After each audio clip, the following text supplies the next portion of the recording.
Welcome, everyone, to Pacific Northwest Farmers Cooperative Market Update podcast for August 13th. I'm Trudi Allenbaugh. I have Lane Hannes and Shane Rebold with me today. Just take care of business like we usually do. The views and opinions of this program are of the hosts and are for informational purposes only. There's substantial risk in trading futures and options and should be carefully considered prior to trading. So, markets, last couple of days, lots of things to talk about. WASDE report yesterday and crop production. Question, did USDA get it right? Great question. We will see as we move forward. Right. One thing I thought was interesting prior to, and you guys probably all saw that prior to the report coming out, futures were up strong. We had lots of headlines about infrastructure damage again, Russia, Ukraine. Yep. And, I think that was last July's report as well. We kind of saw the same thing. The last two WASDE days, we had big news out of the Black Sea about infrastructure being, dismantled there for their exports. Yeah. So, that was like leading into that. Really overshadowed what came out in the reports. Yeah. So a couple of things, notes that I had in did, the USDA get it right?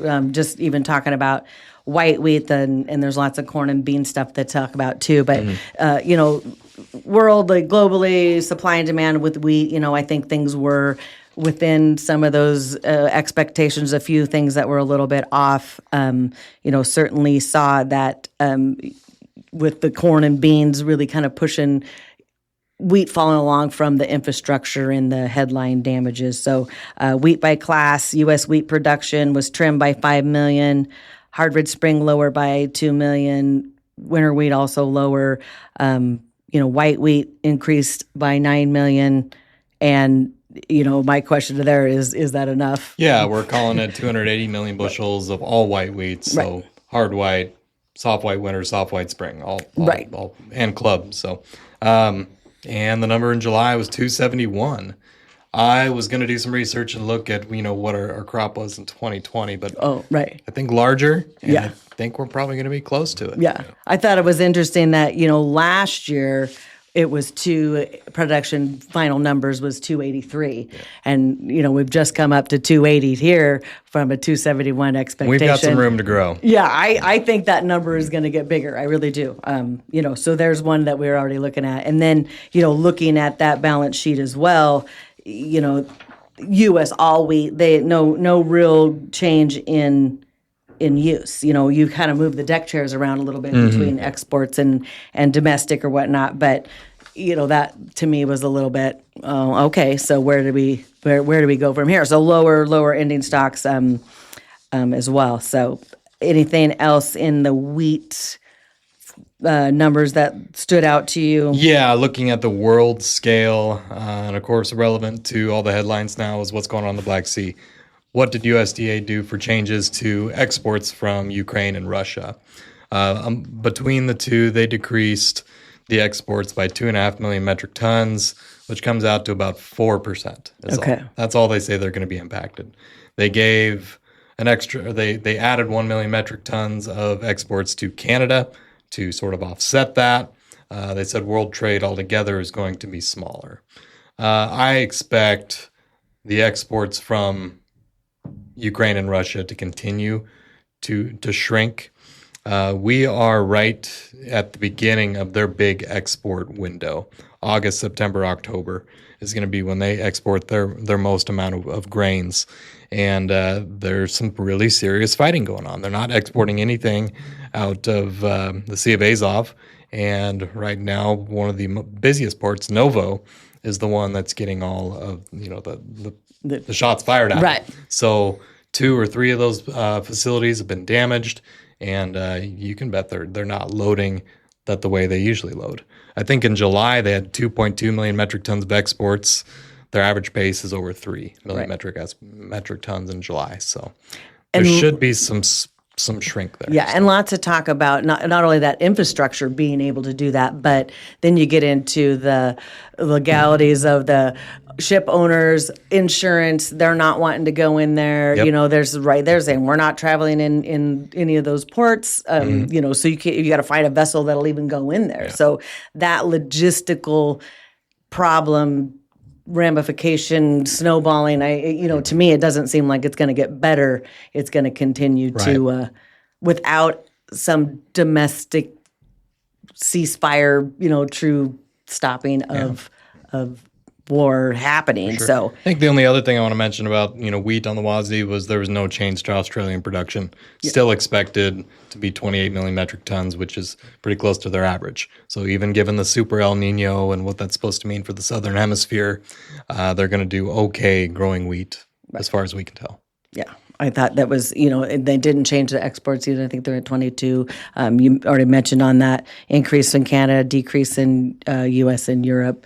I think anything that happens on the nearby of wheat being sourced from somewhere else is going to be European, not U.S. I mean, so we're putting premiums on U.S. wheat, which rightfully so on some of our balance sheets with the hard red winter production decreases, tight soft red winter crop, but at what point in time does demand shift to U.S., $1 million question? Yeah, I think, as long as this has been going on, right, we already said it, since the last WASDE, when things really blew up, I haven't heard of anybody come to knock on the U.S.'s door and say, hey, we need some wheat. Right. So it hasn't happened yet. It's been over a month.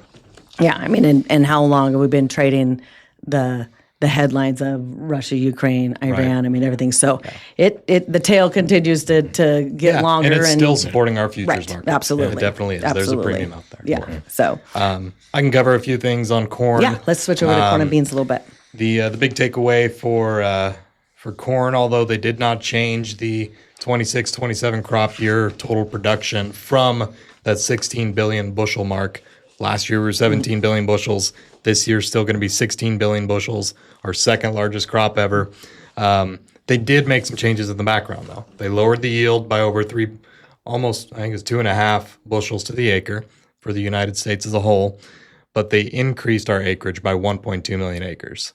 I think that's the bigger takeaway, is that increase in acres, because it leaves the door open to bigger swings in the future in yield. And they are going to change yield from here forward. Yeah. I mean, we were talking about that earlier of the 5 biggest corn producing states had all decreases in yield on this report. And, there's a lot of time between that crop being harvested and trading the weather headlines or whatever. So my guess is if they're the top 5 producing states, maybe and it was a significant decrease. I didn't write down the percentage, but you're going to see that yield adjustment. So we did see increase in exports for corn, and rightfully so. It's been a healthy balance sheet. Yeah.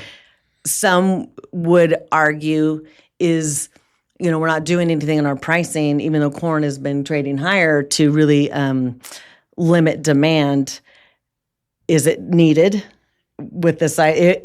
That's the only thing. If that yield is really there and wherever it gets harvested, we need to have a premium. I think corn futures are going to trade a little bit higher, come around to the next couple of reports, and yield, You're thinking the same as the USDA. Yeah. They raised on-farm corn prices for the coming year. Yeah. By 10 cents to $4.50 from $4.40. Yeah. So that there's a lot to be said about, and we've talked about it, corn is king, and how that supports our wheat price. And I think that's going to be there prevalent, until some of these numbers, shake out a little bit more. But they did something similar with soybeans, Shane, an increase in acreage there too. Yeah, well, we talked about that earlier about how they increased both corn and soybean acres. Instead of 1.2, it was 1.4. Did bump production up about 44. Would they be that million bushels? Yep. A lot of that, 30 of it went into the crush margin. Okay. So they're going to crush that many more beans. That's where they're going to crush much. Yeah, because they didn't change exports yet, No, correct? they didn't. Yeah, okay. Which is surprising, so that means that they've baked in this China number that's we've been seeing flash sales at almost every day. Yeah, seeing lots of flash sales. What does their total commitment look like versus what they're expected to take? So currently, they're projected at 17.9% complete on their 26 amounts of stuff they've fulfilled, or 50% is what we thought on the old crop, 17% on the new crop. So they've got a ways to go. But but they're still taking a good chunk out of it. They'll have a meeting here in September. Yeah. Everybody mind your P's and Q's. Still on as of today. Yeah. Right? To me, this report was perfect for soybeans. It put its head down. It showed what the truth was, and just keep marching on. Beans have got good strength. To circle back to the crush margin, we're seeing the same thing in canola. High crush demand. Crush margins right now are trading between 266 and 269. We topped out at a record at 350 this spring, which was an all-time record, but it was noted that prior to biofuels, just given a range on where they were at, was between 50 and $125. So Okay. strong demand, continued strong demand on the crush side, not just in canola, but soybeans as well. Everybody's crushing as much. So do you think, and this is, I guess, the big ask or big question, but do you think that as that continues if we see China demand increase or hit that level, that should continue to keep those crush margins, higher as well? Yes. Yep. I expect them to stay the same, if not grow a little bit. I know there's some more crush plants coming online, and they're still building a few more. So definite security in that market. Could be some strength in our Yes, for a while. staying for a bit. Even though we've seen increased production, at least in our area for canola and globally, but sounds like that it's warranted if that kind of margin are there in the demand. So keep on coming. That's interesting. So anything else under the production and WASDE that we missed? I think all wheat U.S. ending stocks was 7.7 million. All winter wheat production at 990 million bushels. That's down 29% from last year. How about this difference between hard red winter wheat and soft white prices today?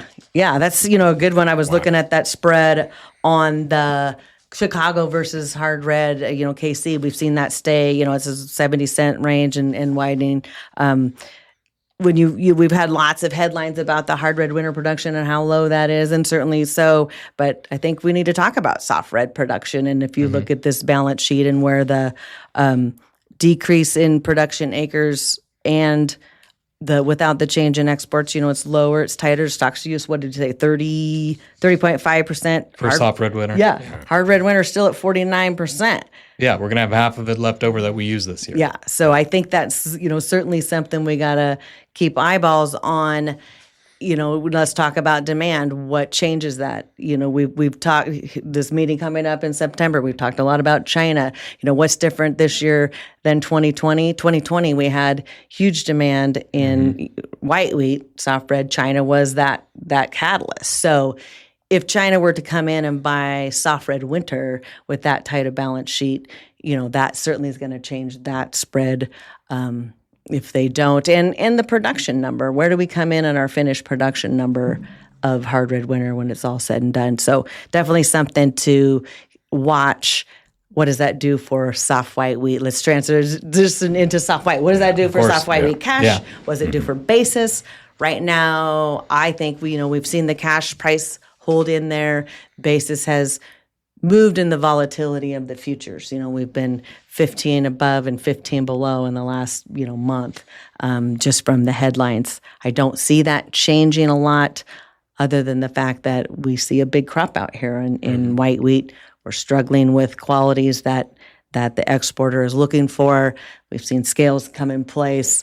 Demand is going to be key going forward. I'm a little surprised that we've seen the cash price hold in here as well as it has. I think that is also a function of the headlines that we're trading. But, if that number changes and demand doesn't come to the front side, what does that do to our basis? I think our white wheat prices are surprisingly high, in our opinion, because all wheat prices are high. Right. So support from other commodities. What do you think about, what do you think about basis going forward into the deferred? We're starting to see a little carry in the cash price. Potential, guys, HTA in December, what kind of basis should we be looking for? Changes from what we've seen in the nearby? I really still think the basis is going to struggle to be attractive for our HTAs. Our expectations should not be for 80 cents or a buck.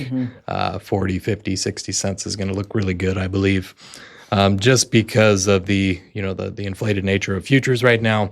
And that's probably going to continue until there is a resolve in the Black Sea. And with the size of the soft white wheat crop, cash prices are going to be facing strong headwinds.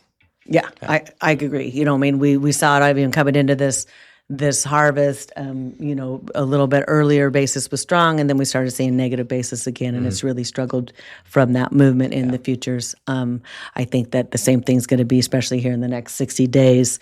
You'll see that in that nearby, and even with some carry in the cash market, you'll have an opportunity. Some of those higher level ones are going to look good. Others, will manage through that a little bit. I do want to talk about one strategy really quick, and that's our flex contract. Of course, that involves selling a call option. And over the last month, futures volatility has been really high. High volatility leads to high options prices. Right. So for something looking at 2027 crop, a September at like a $7 level, 60, 70 cents. Right. That's something we could look at if you're interested. Right. Not only for old crop, but even potentially a HCA into a new crop type situation now, when you see again, volatility is high. Right. So we don't know what our futures prices are going to look like in 2027.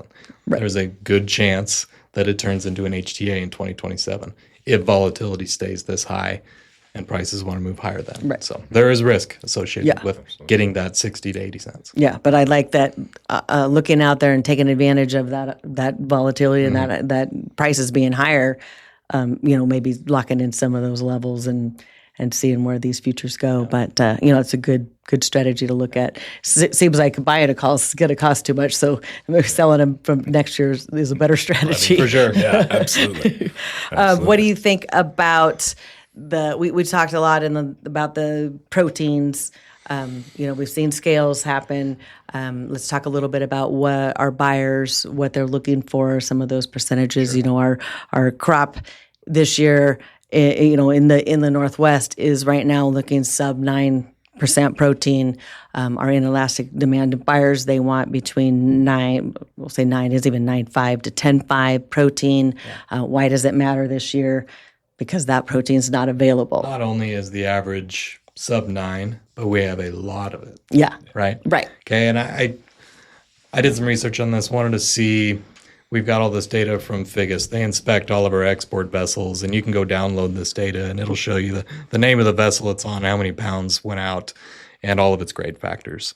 So over the last 10 years, I pulled that data, looked at protein specifically, and I was able to break it down into some brackets here. 11% of it went out at 9 to 9.4. 45% went out at 9.5 to 9.9%. 24% went out at 10 to 10.5.